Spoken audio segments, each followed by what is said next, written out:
Pour les pommes caramélisées, commencez par mettre dans une casserole le sucre avec un peu d'eau et laisser chauffer jusqu'à obtenir un beau caramel bien blond, même blond foncé.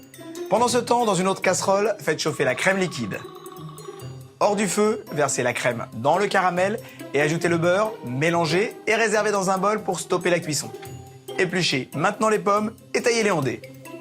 Puis faites-les revenir avec le caramel et le sésame pendant, 5 minutes. Pour le chausson aux pommes, vous allez commencer par vous occuper de la pâte. Pour cela, vous mettez la farine dans un saladier et vous ajoutez successivement le sel, la levure de boulanger et l'huile d'olive.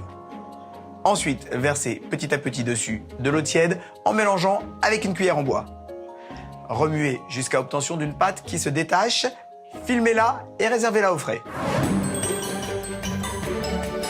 Une fois que la pâte a bien reposé au frais, farinez le plan de travail et étalez la pâte sur une épaisseur de 4 mm environ. Puis, à l'aide d'un emporte-pièce, détaillez des cercles de pâte et réservez. Déposez alors un peu de pommes caramélisées au milieu d'un cercle de pâte.